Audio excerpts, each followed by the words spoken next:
Price lord.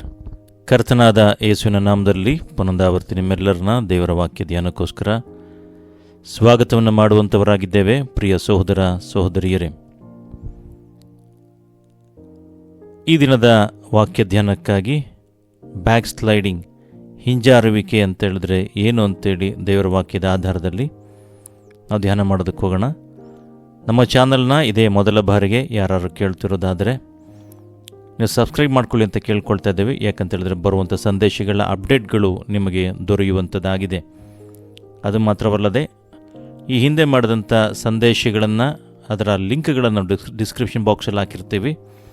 ನೀವು ಲಿಂಕ್ಗಳನ್ನು click ಮಾಡೋದ ಮುಖಾಂತರವಾಗಿ ನೇರವಾಗಿ ನೀವು ಸಂದೇಶಗಳನ್ನು ಕೇಳ್ಬೋದಾಗಿದೆ. ನಾವು ಸಂದೇಶವನ್ನು ಮುಂದುವರಿಸಲು ಬಯಸುವಂಥವರಾಗಿದ್ದೇವೆ. ಬ್ಯಾಕ್ ಸ್ಲೈಡಿಂಗ್, ಹಿಂಜಾರುವಿಕೆ ಅಂತ ನೋಡಬೇಕಾದ್ರೆ ವಿಶ್ವಾಸದಲ್ಲಿ ಕ್ರಿಸ್ತನಲ್ಲಿ ಇಟ್ಟಂಥ ನಂಬಿಕೆಯಿಂದ, ಕ್ರಿಸ್ತಿಯ ಜೀವಿತದಿಂದ ಅವರು ಬಿದ್ದು ಹೋಗುವಂಥದ್ದು. ಇದಕ್ಕೆ ಕಾರಣಗಳೇನು, ಇದು ಯಾವ ರೀತಿ ಉಂಟಾಗುವಂಥದ್ದಾಗಿದೆ, ಹಿಂಜಾರುವಿಕೆಯ ಪರಿಣಾಮಗಳು ಏನಾಗಿರುವಂಥದ್ದಾಗಿದೆ, ಒಂದು ವೇಳೆ ಹಿಂಜಾರಿತ್ತು ಅಂತ ಹೇಳಿದ್ರೆ ಅದನ್ನು ಯಾವ ರೀತಿ ಸರಿ ಮಾಡ್ಕೊಳ್ಬೇಕು, ಅದಕ್ಕೆ ಇರೋಂಥ ಸೊಲ್ಯೂಷನ್ ಏನು, ಪರಿಹಾರಗಳೇನು, ಅದನ್ನು ಸಹ ನಿಮ್ಗೆ ತಿಳಿಸ್ಕೊಡ್ತೇವೆ. ನಾವು ಅನೇಕ ಜನಗಳನ್ನು ನಾವು ನೋಡುವಾಗ ಅನೇಕ ವರ್ಷಗಳಿಂದ ವಿಶ್ವಾಸಿಗಳಾಗಿ ನಂಬಿಕೆಯಲ್ಲಿ ಬೆಳೀತಾರನ್ನು ಸಹ ನಾವು ನೋಡಿದ್ದೇವೆ. ಅದೇ ಪ್ರಕಾರವಾಗಿ ವಿಶ್ವಾಸಿಗಳು ಅನ್ನಿಸ್ಕೊಂಡು 1 ವರ್ಷ, 6 ತಿಂಗಳು, 2 ವರ್ಷ, 3 ವರ್ಷ, 5 ವರ್ಷ ಈ ರೀತಿಯಾಗಿ ಇದ್ದು ಅವರು ಕ್ರಿಸ್ತನಿಂದ ಹಿಂಜಾರಿ ಹೋಗಿರೋ ಸಹ ನಾವು ನೋಡಿದ್ದೇವೆ. ಸೊ ಈ ಬ್ಯಾಕ್ ಸ್ಲೈಡಿಂಗ್ ಅನ್ನೋದೇನಿದೆ, ಇದನ್ನು ಕುರಿತು ಬಹಳ ಎಚ್ಚರಿಕೆ ಉಳ್ಳವರಾಗಿರಬೇಕು. ಬ್ಯಾಕ್ ಸ್ಲೈಡಿಂಗ್ ಯಾಕೆ ಉಂಟಾಗುತ್ತೆ ಅದನ್ನು ಸಹ ನಿಮಗೆ ತಿಳಿಸ್ಕೊಡ್ತೇವೆ. ಈ ಬ್ಯಾಕ್ ಸ್ಲೈಡಿಂಗ್ನ ಕುರಿತು ನಾವು ನೋಡುವಾಗ, ಈ ಬ್ಯಾಕ್ ಸ್ಲೈಡಿಂಗ್ ಅಂತ ನೋಡಬೇಕಾದ್ರೆ ಕ್ರಿಸ್ತಿಯ ಜೀವಿತದಲ್ಲಿ ಒಂದು ಡೆವಲಪ್ಮೆಂಟ್ ಇಲ್ಲದೆ ಇರುವಂಥದ್ದು, ಅಂದರೆ ಪ್ರಗತಿ ಇಲ್ಲದೆ ಇರುವಂಥದ್ದು. ಕ್ರಿಸ್ತಿಯ ಜೀವಿತದಲ್ಲಿ ಅವರು ಡೆವಲಪ್ಮೆಂಟ್ ಅವರ ಜೀವಿತದಲ್ಲಿ ಇರದೇ ಇರುವಂಥದ್ದು ಅಥವಾ ಪ್ರಗತಿಯಾಗದೇ ಇರುವಂಥದ್ದು. ಅಂದರೆ ಅವರು ಇದ್ದಂಗೆ ಇರುವಂಥದ್ದು. ಅವರು ನಂಬಿ 10 ವರ್ಷ ಆಯಿತು, 5 ವರ್ಷ ಆಯಿತು, 2 ವರ್ಷ ಆಯಿತು ಅಂತ ಹೇಳಿದ್ರು, 1 ವರ್ಷ ಆಯಿತು ಅಂತ ಹೇಳಿದ್ರು, ಇದ್ದಂಗೆ ಇರುವಂಥ ಸ್ಥಿತಿ ಏನಿದೆ, ಇದು ಅವ್ರನ್ನ ಹಿಂಜಾರುವಂತೆ ಮಾಡುವಂಥದ್ದಾಗಿದೆ.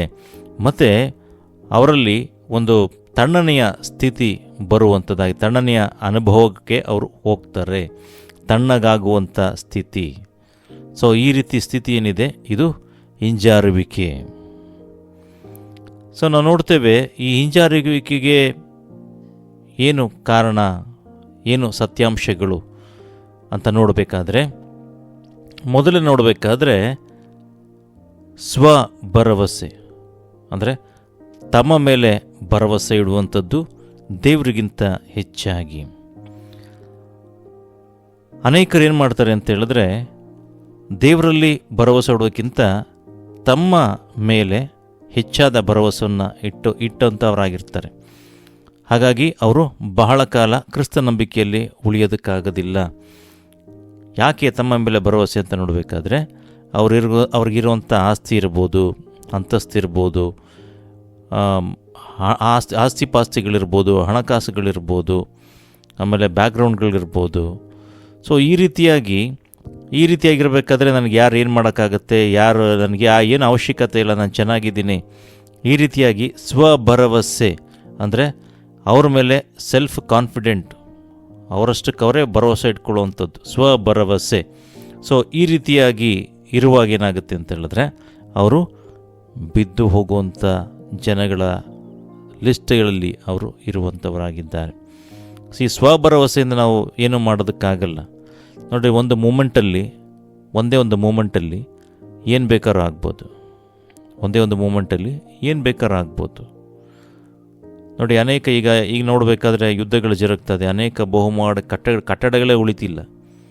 ಬಾಂಬ್ ಬ್ಲಾಸ್ಟ್ ಎಲ್ಲ ಆಗಬೇಕಾದ್ರೆ ಬಹುಮಾಡಿ ಕಟ್ಟಡಗಳೇ ನೆಲಸಮ ಆಗ್ತದೆ, ಮನೆಗಳು ನೆಲಸಮ ಆಗ್ತದೆ, ಆಸ್ತಿ ಪಾಸ್ತಿಗಳು ಹೋಗ್ತಾ ಇದೆ. ಈ ರೀತಿಯಾಗಿ ಒಂದು ಅನೇಕ ಸಂಗತಿಗಳು ನಾವು ಕೇಳ್ತಾ ಇದ್ದೇವೆ, ನೋಡ್ತಾ ಇದ್ದೇವೆ. ಒಂದು ಭೂಕಂಪ ಆಯಿತು ಅಂತ ಹೇಳಿದ್ರೆ, ಒಂದು ಭೂಕಂಪ ಆದರೆ ಏನಾಗುತ್ತೆ, ಎಲ್ಲ ನೆಲಸಮ ಆಗುತ್ತೆ. ಎಷ್ಟೇ ಯಾವುದೇ ಸಿಮೆಂಟ್ ಹಾಕಿ ಕಟ್ಟಿತ್ತು ಅಂತ ಹೇಳಿದ್ರು ಏನೂ ಉಳಿಯೋದಿಲ್ಲ ಅಲ್ವಾ. ಸೊ ಹಾಗಾಗಿ ಭರವಸೆ ಏನಿದೆ ಇದು ವ್ಯರ್ಥವಾಗಿರುವಂಥದ್ದು. ಸ್ವಭರವಸೆ ಮೇಲೆ ಅವನು ಆಧಾರ ಮಾಡಿಕೊಂಡು ಜೀವಿತ ಮಾಡ್ತಿತ್ತು ಅಂತ ಹೇಳಿದ್ರೆ ಅವನು ಖಂಡಿತವಾಗಿ ಅವನು ಹಿಂಜಾರೋಗ್ತಾನೆ. ಆ ವ್ಯಕ್ತಿ ಹಿಂಜಾರ್ತಾನೆ ಹೊರತು ಅವನು ದೃಢವಾಗಿ ಕ್ರಿಸ್ತನಲ್ಲಿ ನಿಲ್ಲೋದಕ್ಕೆ ಸಾಧ್ಯ ಆಗೋದಿಲ್ಲ. First point. ಎರಡನೇದಾಗಿ ನೋಡಬೇಕಾದ್ರೆ ಕ್ಯಾರೆಕ್ಟರ್, ಗುಣ ಏನಿದೆ ಇದು ಬಹಳ ಮುಖ್ಯ. ನಾವು ನೋಡ್ತೇವೆ, ದೇವರು ಇಸ್ರಾಯೇಲರನ್ನ ಮೊಂಡರು, ಅವಿಧೇಯರು, ಚಪಲಚಿತ್ತರು, ದೇವದ್ರೋಹಿಗಳು, ಹಠಮಾರಿಗಳು, ಮೊಂಡರು, ಅವಿಧೇಯರು ಅಂತೇಳಿ ಆಗಾಗ ಹೇಳೋದನ್ನು ನಾವು ನೋಡ್ತೇವೆ ದೇವರ ವಾಕ್ಯದ ಆಧಾರದಲ್ಲಿ. ಸೊ ಈ ಸ್ವಭಾವ ಏನಿದೆ, ಮೊಂಡುತನ ಏನಿದೆ, ಹಠಮಾರಿತನ ಏನಿದೆ, ಈ ಸಂಗತಿಗಳು ಬೀಳುವಿಕೆಗೆ ಕಾರಣವಾಗುವಂಥದ್ದಾಗಿದೆ.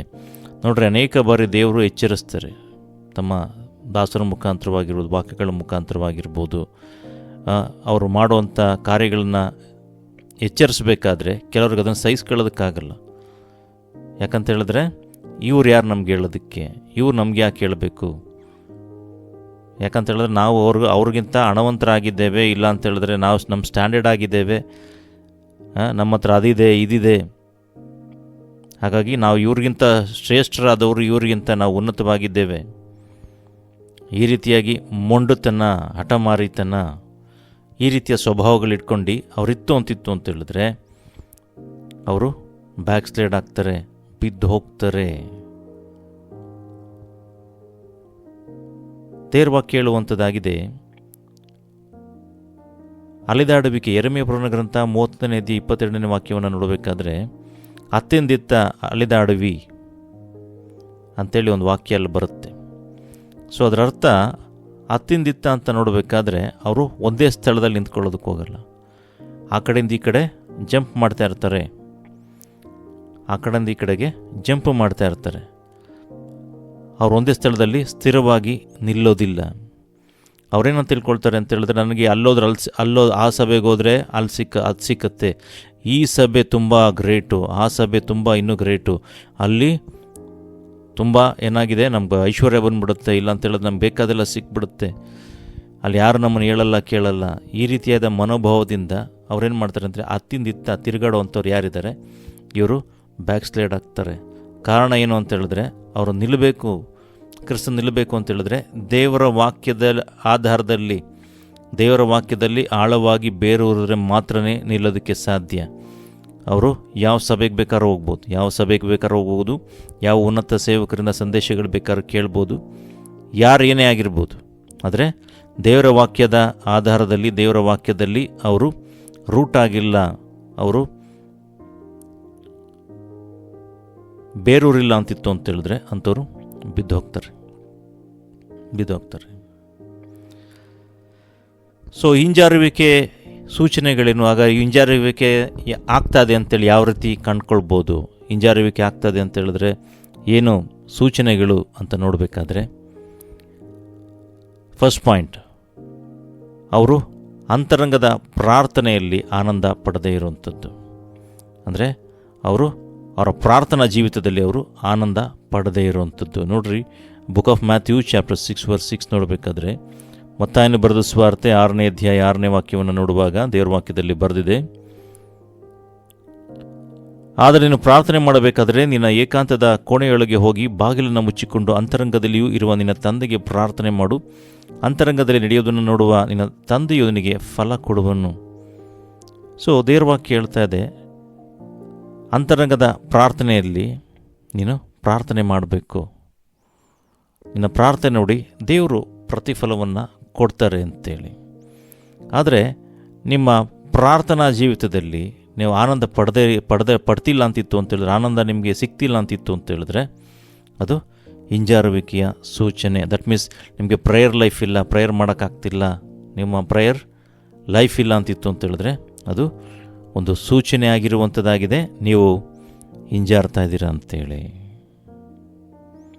ಸೆಕೆಂಡ್ ಒನ್ ನೋಡಬೇಕಾದ್ರೆ ರೋಮನ್ಸ್ ಚಾಪ್ಟರ್ 7:22 ನೋಡಬೇಕಾದ್ರೆ ರೋಮನ್ಸ್ ಚಾಪ್ಟರ್ 7:22, ರೋಮ 7:22 ನೋಡಬೇಕಾದ್ರೆ ದೇವರ ವಾಕ್ಯದಲ್ಲಿ ಬರೆದಿದೆ, ಅಂತರಾತ್ಮದೊಳಗೆ ದೇವರ ನಿಯಮದಲ್ಲಿ ಆನಂದ ಪಡುವವನಾಗಿದ್ದೇನೆ, ಆದರೆ ನನ್ನ ಅಂಗಗಳಲ್ಲಿ ಬೇರೊಂದು ನಿಯಮ ಉಂಟೆಂದು ನೋಡುತ್ತೇನೆ. ದೇವರ ವಾಕ್ಯ ಹೇಳ್ತಾ ಇದೆ, ಅಂತರಾತ್ಮದೊಳಗೆ ದೇವರ ನಿಯಮದಲ್ಲಿ ಆನಂದ ಪಡುವಂಥದ್ದು. ದೇವರ ವಾಕ್ಯ ಹೇಳುತ್ತೆ ನೋಡಿ,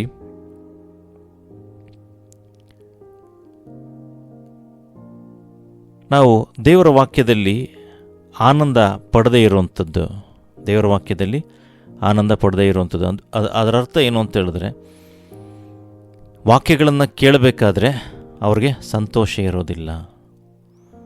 ದೇವರ ವಾಕ್ಯವನ್ನು ಕೇಳಬೇಕಾದ್ರೆ ಅವ್ರಿಗೆ ಸಂತೋಷ ಇರೋದಿಲ್ಲ. ಅಂದರೆ ದೇವರ ವಾಕ್ಯಗಳನ್ನು ಕೇಳಬೇಕಾದ್ರೆ ಅವ್ರಿಗೆ ಯಾವುದೇ ರೀತಿಯಾದಂಥ ಎಫೆಕ್ಟ್ ಆಗ್ತಾ ಇಲ್ಲ, ಅವ್ರಿಗೆ ಏನು ಅನುಭವ ಆಗ್ತಿಲ್ಲ. ಇದು ಯಾಕಾಗುತ್ತೆ ಈ ರೀತಿಯಾಗಿ, ಅದನ್ನು ನಾವು ನಿಮ್ಗೆ ತಿಳಿಸ್ಕೊಡ್ತೇವೆ.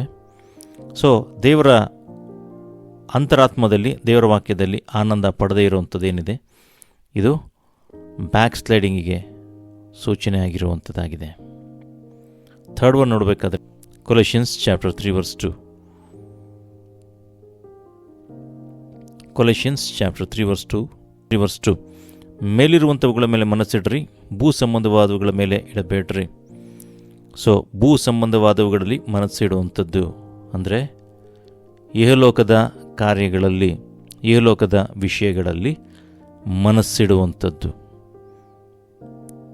ಸೊ ಈ ರೀತಿಯಾಗಿ ಇಹಲೋಕದ ವಿಷಯಗಳಲ್ಲಿ ಮನಸ್ಸಿಡುವಂಥ ಕಾರ್ಯಗಳೇನಿದೆ, ಇದೇನು ಮಾಡುತ್ತೆ ಅಂತೇಳಿದ್ರೆ ಹಿಂಜಾರುವಿಕೆಯನ್ನು ಉಂಟು ಮಾಡುವಂಥದ್ದಾಗಿದೆ.